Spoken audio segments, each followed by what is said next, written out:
여러분에게 오늘 제가 장수의 비결을 좀 알려드리겠습니다. 장수. 너무 좋겠죠? 관심이 많으시죠?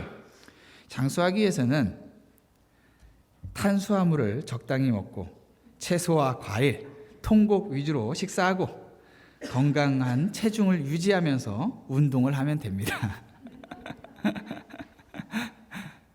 너무 웃으시는 이유가 있죠. 너무 간단하고 다 아는 내용이에요.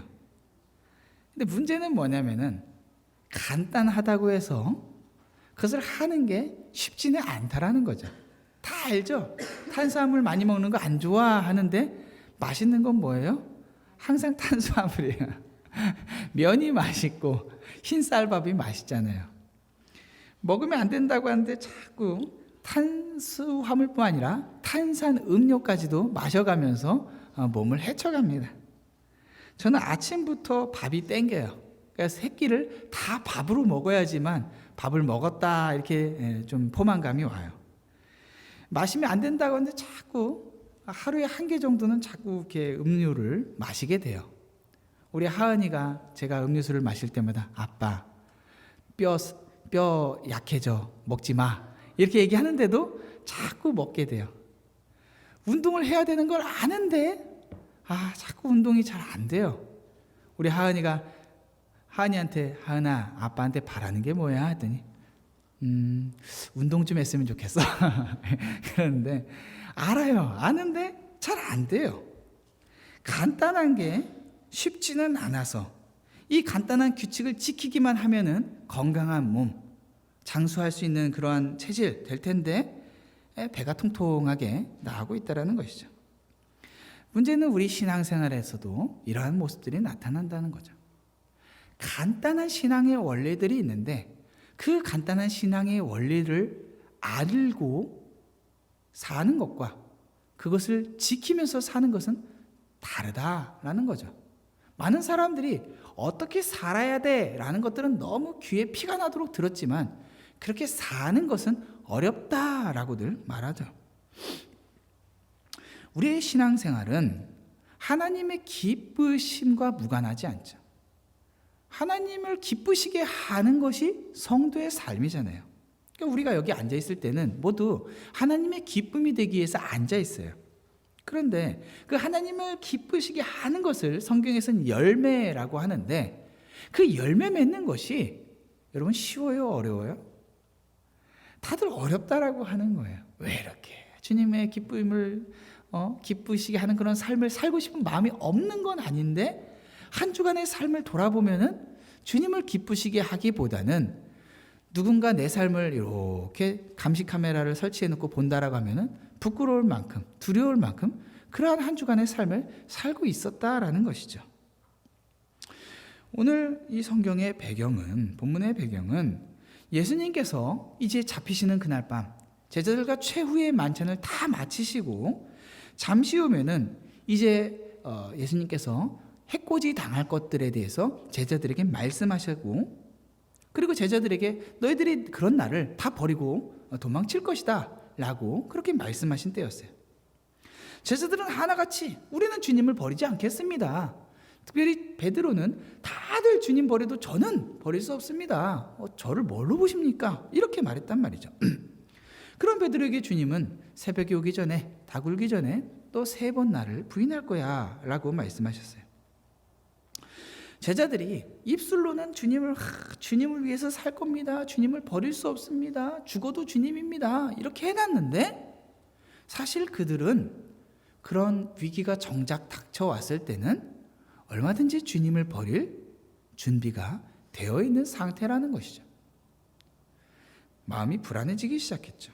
제자들의 분위기가 어두워졌어요. 예수님이 너무나도 우리들을 믿지 못하는 것은 아닌가 싶기도 하고 정말로 예수님 말씀처럼 예수님께서 잡히시고 죽으신다라고 하면은 우리 앞으로 어떻게 해야 되지? 라고 하는 그러한 염려와 걱정들도 있었다라는 것이죠. 그렇게 어려워하는 제자들을 위해서 요한복음 14장에서는 예수님께서 또 다른 보혜사 성령을 보내주실 것이라고 그들을 위로하셨지만은 제자들 분위기는 별로 나아지지를 않았어요. 그 예수님께서 14장 마지막 절에 그렇게 어려운 분위기 속에 있는 이 제자들에게 이제 여기를 떠나자라고 말씀하시고 겟세마네 동산으로 이제 걷기 시작하십니다. 아마도 오늘 이 본문은 이제 최후의 만찬을 다 마치시고 겟세마네 동산으로 이동하시는 길에서 주신 말씀 같아요. 아마도 길에 이 포도나무를 보시고 이 포도나무를 빗대어서 말씀을 주신 것 같기도 해요. 예수님께서는 이 포도나무를 통해서 우리의 삶에 정말로 원하는 것이 열매 맺는 삶이라고, 제자들이 이렇게 두려워하고 염려하고 걱정하는 가운데에 너희들의 삶이 그렇게 염려 가운데에 그렇게 끝나는 삶이 아니라 하나님께서 너희를 부르셨을 때는 열매 맺는 인생을 위해서 부르신 거고 너희들의 삶은 그렇게 열매를 맺을 거야 라고 그러한 의미로 말씀을 주셨던 것 같아요. 예수님은 그런 차원에서 자기 자신을 먼저 참 포도나무다라고 말씀하고 계세요. 여러분, 포도나무다라고 하는 것을 이해하기 위해서는 구약적인 배경에서 이 포도나무를 이해를 해야 돼요. 구약에서 포도나무는 이스라엘을 상징했어요. 이사야 5장에서 예레미야 2장에서 모두 이스라엘을 포도나무라고 부르는데 그냥 포도나무라고 안 하고 들포도나무라고 부르고 있어요. 이사야 5장 7절에서 이렇게 말씀하고 있어요. 무릇 만군의 여호와의 포도원은 이스라엘 족속이요 그가 기뻐하시는 나무는 유다 사람이라. 그들에게 정의를 바라셨더니 도리어 포학이요 그들에게 공의를 바라셨더니 도리어 부르짖음이었도다. 하나님께서 이사야 5장에서는 하나님을 극상품 포도나무를 심은 정원사이자 농부라고 소개를 하고 있어요. 오늘 본문처럼 그렇게 소개되고 있는 것이죠. 이스라엘은 포도원이에요. 하나님께서 이스라엘을 세우시면서 그 나라에 기대하는 바가 있었어요. 그것은 5장 7절, 이사야 5장 7절에서 말씀하셨던 것처럼 정의가 있고 공의가 있는 나라였어요. 이 세상의 나라들은 입으로는 정의를 얘기하고 공의를 얘기한다라고 하더라도 그것이 나의 유익과 어떻게 상관되느냐에 따라서 정의와 공의를 언제든지 뒤집어 버릴 수 있는 그러한 세상을 살아가고 있어요. 나라의 경제를 위해서는 뭐 1,000만 원, 2,000만 원이 아니라 수조, 수십조의 돈이 달려 있으면은 우리 나라의 구조를 위해서 온 사람들, 예를 들면 탈북자나 이런 사람들을 북한과 경제 협력을 하려고 하는데 너희들 그 사람들 다시 북한으로 돌려보내지 않으면은 우리 너희들을 협상할 수 없다라고 하면 어떻게 하겠어요? 당장 50조, 60조 이런 돈이 왔다 갔다 하는데 북한 주민이 탈북하겠다고 넘어왔는데 그런 사람들을 모르게 돌려보낼 수도 있는 그런 것들을 당연하다라고 생각하는 그런 원리가 이 세상에서도 동일하게 있는 거예요. 사람 목숨보다 돈이 더 우선시되는, 그리고 사람도 어떠한 직업과 어떠한 신분에 있느냐에 따라서 그 사람의 가치를 다르게 평가하는 그런 세상이 바로 이 시대의 삶이라는 것이죠. 근데 하나님께서 이스라엘을 세우실 때는 너희들 그러한 세상과 달라. 너희들을 통해서 하나님의 나라가 무엇인지 보여줄 거야.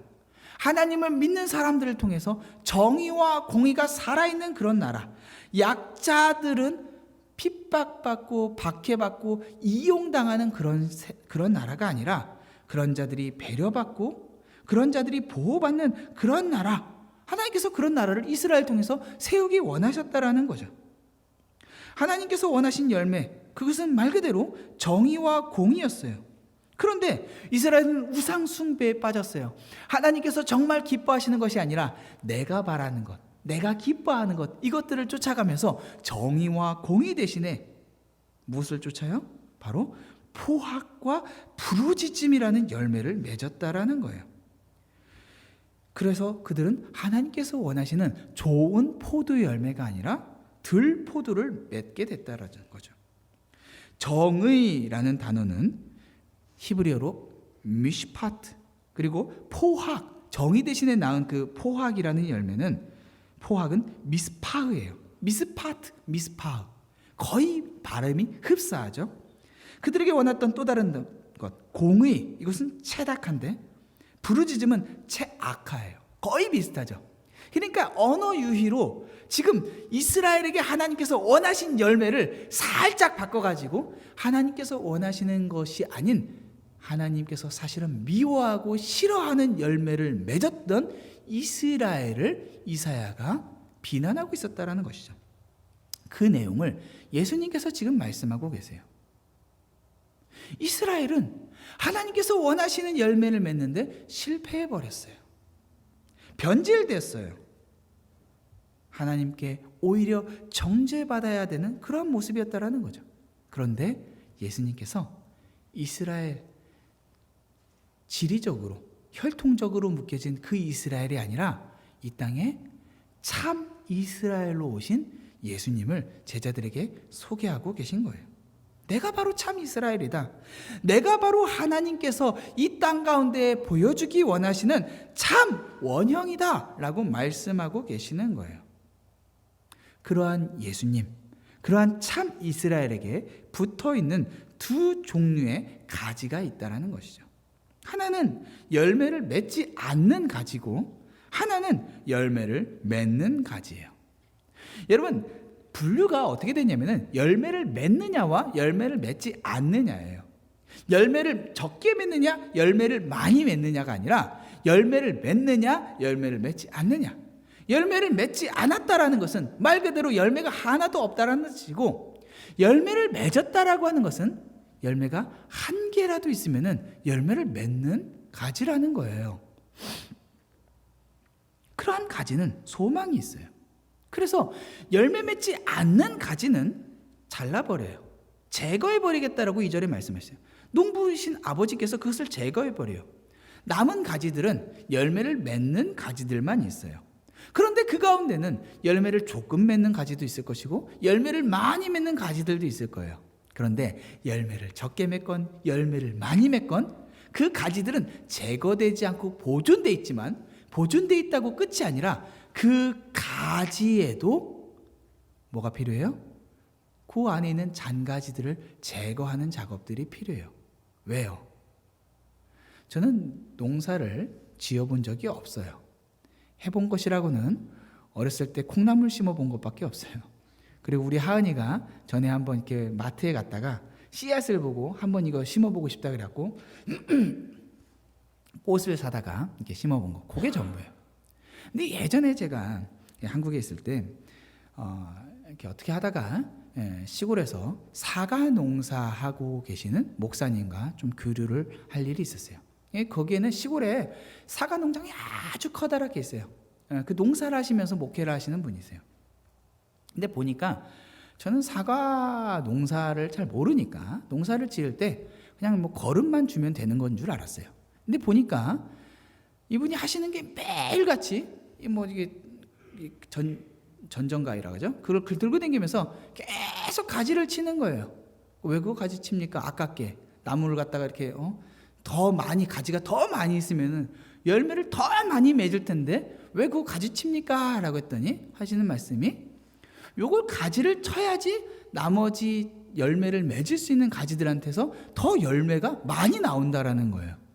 저는 그런 걸 상상을 해본 적이 없었는데 처음 들었어요. 열매를 나무를 심어보신 분들은 아시죠? 열매를 맺지 못하는 가지를 치워버려야지 열매 맺는 가지들에게 필요한 영양분들이 간다라는 거죠. 주님께서는 열매 맺지 않는 가지들은 아예 제거해 버리시고 열매 맺는 가지들이 더 열매 맺을 수 있도록 그것을 다듬을 줄 아시는 주님이시라는 거예요. 포도나무의 본질은요, 목재도 아니고 관상용도 아니에요. 포도나무 심어놓고서는 그거 예쁘다 지켜보고 있는 사람이 없어요. 열매를 보고 이제 좋아하겠죠. 그 나무를 갖다가 잘라다가 어디 목재로 쓸 수도 없어요.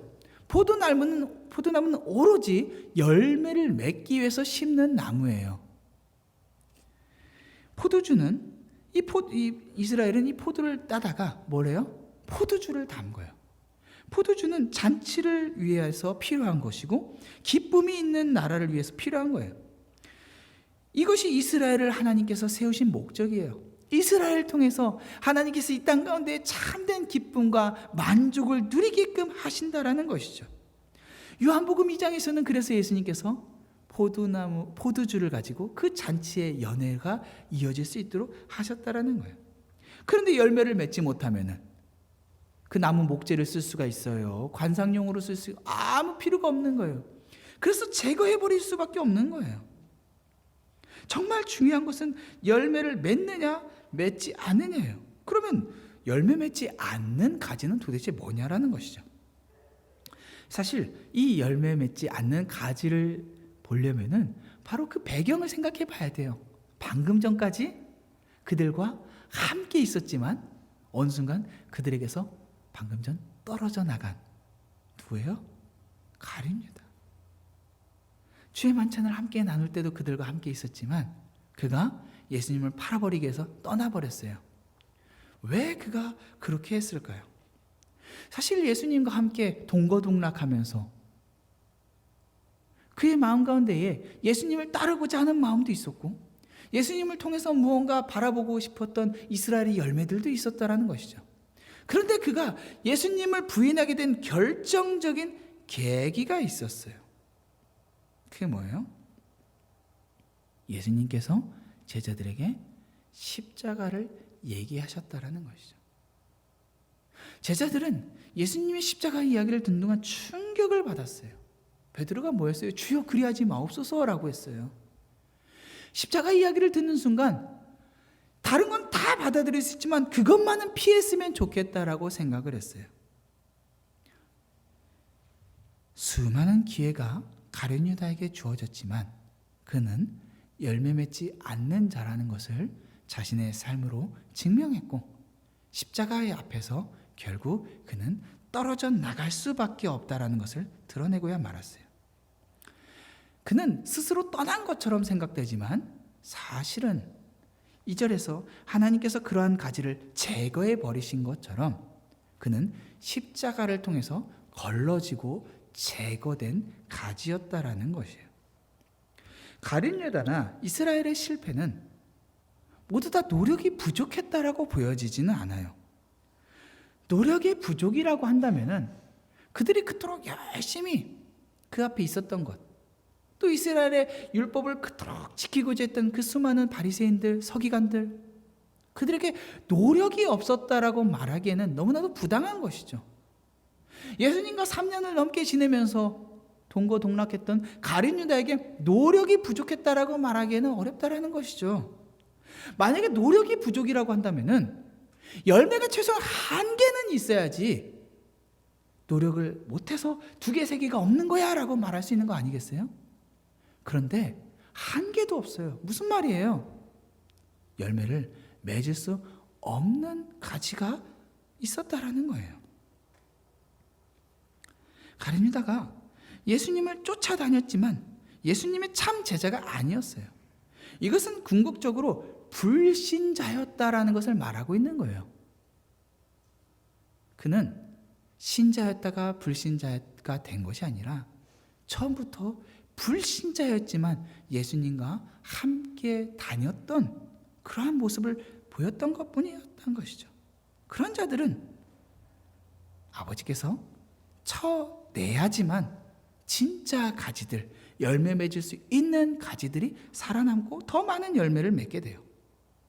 그런 자들은 의미 없거나 쓸모없는 수준이 아니라 오히려 교회를 해치는 자들이라는 것이죠. 오늘날 교회 안에도 열매 맺고 싶어도 열매를 맺을 수 없는 사람들이 있어요. 열매를 안 맺는 게 아니라 못 맺는 사람들이 있다는 것이죠. 정말 두렵지만 정말 생각해 봐야 돼요. 교회 안에 있다라고 해서 안전한 게 아니에요. 가룟 유다가 성육신하신 그리스도와 3년 반을 함께 지내면서 동거동락하고 먹고 자고 말씀을 듣고 이적을 체험했지만 열매를 맺지 못하는 자였다라는 거예요. 그런데 3절에서 예수님께서 이미 깨끗하다라고 한 11제자, 그들은 그들의 삶에서 주님의 열매를 경험을 해본 자들이라는 거예요. 한 개라도 있었다라는 거예요. 그게 뭐예요? 주님의 말씀이라는 것이죠. 3절에 너희는 내가 일러준 말로 이미 깨끗하여졌다. 가룟 유다가 예수님이 하신 그 말로 인해서, 십자가의 메시지로 인해서 듣고 튕겨져 나갔지만은, 제자들은 그 십자가의 말씀을 듣고 괴로워했지만, 그리고 비록 주님 앞에 부끄럽게 떠났다가 돌아왔지만, 그들은 그 십자가를 거부하지 않고 십자가를 붙잡은 사람들이라는 거예요. 가룟 유다가 떠나가고 11명만 남은 그 자리에서 예수님의 이 메시지는 그들에게 분명한 의미를 갖고 있다는 것이죠. 오늘날 우리가 들어야 되는 메시지는 바로 이 십자가의 메시지예요. 우리가 십자가의 메시지를 통해서 주님의 자녀가 되어졌어요. 그렇지만 주님은 우리에게 그 메시지를 통해서 더 열매 맺을 수 있도록 우리들을 깨끗게 하신다라는 거예요. 15장 2절에 그러한 가지들을 깨끗게 하신다라는 것은 열매 맺지 못하는 가지들을 제거하는 것과는 다르게 우리의 삶에 쓸데없는 것들을 잘라내는 것들을 말해요. 우리는 열매를 아예 맺을 수 없는 가룟 유다 같은 사람이 아니라 열매를 맺을 수 있도록 우리의 삶에 쓸데없는 것들을 잘라내서 깨끗게 되어져야 되는 그러한 존재들이라는 거예요. 주님께서 우리에게 바라시는 것은 단지 주님을 처음 믿은 순간, 주님 내가 죄인입니다. 십자가가 참으로 진리입니다. 내가 십자가 없이는 살아갈 수 없는 자입니다. 라고 고백하는 그 하나의 열매로 끝내는 것이 아니라 더 많은 열매를 맺기를 원하세요. 그래서 우리가 조금 아플지 몰라요. 아니, 아플 거예요. 우리의 가지를 잘라낸다라고 하는 것은 우리에게 고통이 와요. 두려울 수도 있어요. 염려와 걱정이 올 수도 있어요. 그렇지만 그 가지를, 잔가지를 쳐내는 과정을 통해서 주님께서 우리에게 바라시는 것은 더 많은 열매를 맺을 수 있다라는 거예요. 주님께만 그러한 사람들이 열매를 주님께 기대하고 주님께 열매를 맺을 수가 있어요. 4절에 내 안에 거하라 라고 말씀하세요. 주님 안에 거하는 것은 명령이에요. 거듭난 성도는 나무에 붙어 있어서 열매 맺을 수 있는 가지지만, 열매를 맺는다라는 것은 그냥 붙어 있기만 해서는 되지가 않는다라는 거예요. 열매 맺지 못하는 가지들도 붙어 있었어요. 뭘 요구하세요? 거하라는 거예요. 이것을 7절에서는 너희가 내 안에 거하고 내 말이 너희 안에 거하면이라고 말씀하고 있어요. 주님의 말씀이 우리 안에 거해야 돼요. 어떠한 가지도 스스로 열매를 맺을 수 없어요. 이것은 우리의 최선과 헌신, 노력으로 열매를 맺는 것이 아니라는 것을 말씀하고 있어요. 열매는 오직 참 이스라엘이신, 참 포도나무이신 주님께 붙어 있으면서 그 주님으로부터만 열매를 맺을 수 있다라는 것을 믿고 주님을 의지하는 자만이 열매를 맺는 거예요. 만약에 어느 순간 열심히 내 삶에 열매를 맺은 것처럼 보여지는데 그 열매를 맺었다라고 생각될 때 그 순간에도 주님을 바라보며 주님께서 내 삶에 이런 열매를 맺게 하셨구나라는 고백이 아닌, 나를 보면서 자랑하고 높이고 남들에게 자꾸 나를 드러내고 싶어 하면은 그것은 사실 주님이 우리에게 원하신 열매가 아닌 것이라는 거죠. 너무나도 두려운 거예요. 많은 것들을 가진 것처럼 보였지만 내 노력을 바라보는 순간 그것은 주님의 열매가 아닌 사람의 최선이 된다라는 거예요. 이것은 우리의 신앙생활을 무기력하고 수동적인 신앙생활로 만들라는 것이 아니에요. 중요한 것은 주님을 바라보라는 거예요. 주님 안에 거하라는 거예요. 자꾸 다른 것들로 우리 안에 채우지 말고 내 자존심, 내 체면, 인정, 내 재미, 즐거움, 쾌락, 이런 것들로 자꾸 나를 채워서는 안 돼요. 자꾸 그런 것들로 채우면은 그런 것들밖에 나올 수가 없어요. 대입을 준비하면은 학생은 어떻게 해요? 머릿속에 계속 공부에 대한 생각밖에 없어요. 제가 대입을 준비하면서 생각해 보니까 걸을 때도 영단어 책을 보고 지하철에 타서도 책을 보고 계속 머릿속에 이것밖에 없어요. 누가 뭐라고 말하고 뭐하고 간에 밥 먹으면서도 책을 보고 자다가도 책을 보고 일어나도 책을 보고 머릿속에 공부하는 생각밖에 없으니까 나오는 것도 공부하는 것밖에 없어요. 주님을 생각하는 사람이 주님의 것들이 나오는 거예요. 그런데 주님의 것이 아닌 세상 재미, 세상 쾌락 이런 것들만 머릿속에 계속 채우면은 그 주님 안에 거하는 게 아니죠. 주님은 내 안에 거하라 라고 했는데 우리의 삶은 드라마 안에 거하면 뭐가 나오겠어요? 맨날 그런 생각밖에 나오지가 않는 거예요. 제가 신앙생활을 하면서 어느 날 주님의 십자가를 깊이 경험하고 이 복음을 깨닫고 나니까 와 얼마나 그 참 자유가 오는지, 그리고 즉각적으로 주님께서 주신 열매들이 있었어요. 와 정말 주님이 하셨구나. 주님이 내 삶을 이렇게 변화시키셨구나. 와 주님이 나를 사용하셔서 이러한 열매들이 고백되게 하시고 내 주변에도 이런 일들이 일어나게 하시는구나. 막 주님으로 해서 막 얼마나 기뻤는지 몰라요. 그런데 시간이 조금 지나고 나다 보니까 어느 순간 다시 옛 습관과 예전에 그 해서는 안 되는, 생각해서는 안 되는 뭐 지저분하고 여러 가지 안 좋은 습관들로 조금씩 돌아가려고 하는 모습들이 나타나는 거죠. 그 순간 이러면 안 되지 하면서 다시 정신 차리자라고 하면서 헌신과 열심으로 막 달려가려고 했어요. 그런데 그렇게 최선을 다하면 다할수록 점점 더 아름다운 열매가 아니라 절망과 좌절밖에 없는 거예요. 왜 이러지? 그러다가 주님께서 깨닫게 하신 것이 주님을 의지하는 것이 아니라 어느 순간 다시 나의 최선과 나의 헌신과 나의 열심을 의지하더라는 거예요. 나는 할 수가 없어요. 나로서는 불가능한 거예요. 그런데 주님을 의지하고 주님을 바라보면서 맺었던 열매를 어느 순간 내 최선과 내 헌신으로 열매를 맺어보려고 했다라는 거예요. 그러면은 나는 할 수 없어. 나는 안 돼. 맞죠? 그런데 여기서 끝나는 게 아니라는 거죠. 나는 할 수 없다는 주님께서 하신다라는 말로 치환되어져야만 돼요. 7절에 너희가 내 안에 거하고 내 말이 너희 안에 거하면 무엇이든지 원하는 대로 구하라 라고 말씀하고 있어요. 구하라. 왜 구해요? 주님께서 응답하시지 않을 것을 구하는 사람은 없어요.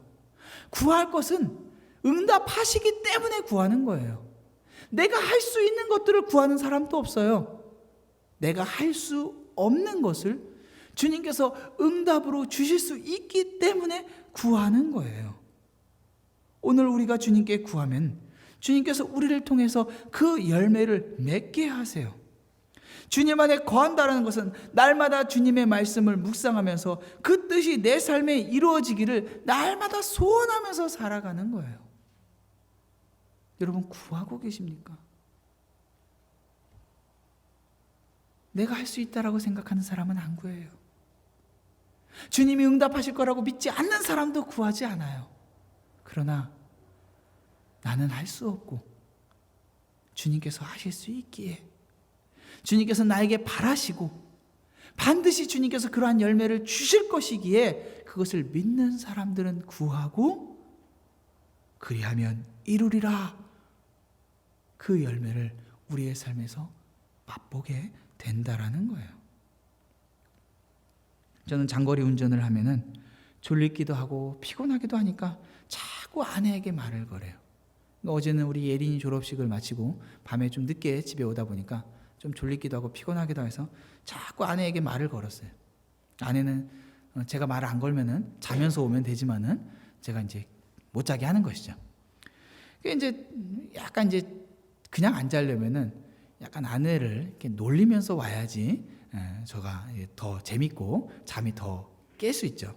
아내를 이렇게 조금 이렇게 이런저런 이렇게 시비도 걸고 장난도 치는데 오면서 무슨 이런저런 얘기를 하다 보니까 아내가 아직도 운전에 별로 이렇게 자신감이 없다라는 걸 이렇게 또 보는 거죠. 그래서 좀 이제 독려하고 싶기도 하고 좀 심심하기도 하고 해서 아내에게 이렇게 말했어요. 여보, 당신 운전할 수 있다라고 생각을 해야지. 자꾸 이렇게 자신감 없으면 안 돼. 한번 따라해봐. 나는 할 수 있다. 운전하고 오면서 할 수 있다. 그러니까 이제 나는 할 수 있다. 아이, 크게 나는 운전할 수 있다. 하라고 했는데 와이프가 나는 운전할 수 있다. 라고 하면서 왔어요. 왜 그래요? 아이, 사실 하면은 되는 건데 자꾸 이렇게 기가 죽고 잘할 수 있을까라고 고민하면은 그게 안 된다라는 거죠. 스스로에게 일단 할 수 있고 충분히 가능성이 있고 면허증도 땄고 뭐 미국에서 운전 못하는 사람이 누가 있어요. 다 하는데. 그러니까 말하는 습관에서부터 고쳐서 좀 도움이 되고 싶어서 좀 그렇게 말을 한 것이죠. 난 운전을 할 수 없어 라고 생각하면서 사는 사람은 시간이 한 달, 두 달, 1년이 지나도 요 앞에 왔다 갔다 하는 것밖에 할 수가 없어요. 그런데 할 수 있지. 할 수 있지. 처음이라 그렇지. 해보면 되지. 라고 생각하는 사람이 느는 거예요. 우리 신앙생활의 열매도 마찬가지예요. 열매 맺는 삶 어떻게 내가 가능해? 목사님이나 하는 거지. 선교사님이나 그렇게 살아가는 거지. 아니, 주님께서 우리에게 바라시는 열매가 있다라는 거예요. 여러분이 아예 열매 맺지 않는 나무일 것 같으면은 여러분 큰일 나요. 제거되는 거예요. 그러나 열매가 하나라도 있는, 열매를 맺을 수 있는 가지일 것 같으면은 하나님께서 절대로 그냥 두지 않으세요. 그 열매를 맺기 위해서 가지를 치셔요. 잔가지를 다 치시고 그냥 막 거름도 주시고, 여러분이 열매 맺을 수 있는 모든 것들을 얼마나 보듬으면서 다듬어 주시는지 몰라요. 성령의 열매는 사랑과 희락과 화평과 오래 참음과 자비와 양성과 충성과 온유와 절제라고 말했고, 이 같은 것을 금지할 법이 없다라고 했어요. 금지할 수가 없어요. 열매를 맺을 수밖에 없어요. 왜? 참 포도나무이신 주님께 붙어 있고, 여러분은 열매를 맺을 수 없는 썩은 가지가 아니라 열매를 맺을 수 있는 참 가지이기 때문에 열매를 맺을 수밖에 없다라는 거예요. 그런데 그 열매를 맺지 않는 현실을 보면서 안 되겠지. 힘들지. 저 열매 맺는 나무는 참 대단하네. 유튜브 봤더니 참 열매 맺는 가지들이 참 많네. 참 대단하네. 아니에요. 여러분은 지금 그 모습 그대로가 전부가 아니라는 거예요. 하나님이 이스라엘을 바라보면서 바랐던 최상품 포도나무를 심고 바랐던 그 많은 열매들을 그들은 불가능했지만 참 이스라엘이신, 참 포도나무이신 주님께 여러분을 접붙이시면서 예수 그리스도를 십자가에 내어주시고 죽으시고 부활하신 주님과 연합되어진 저와 여러분은 이제는 열매를 맺을 수밖에 없게끔 주님께서 그렇게 부르셨다라는 거예요. 그 열매를 통해서 주님께 바라시는 게 뭐예요? 8절에 너희가 열매를 많이 맺으면 내 아버지께서 영광을 받으실 것이요. 창조한 목적이 여러분에게 있다라는 거예요. 그냥 잘 먹고 잘 살다가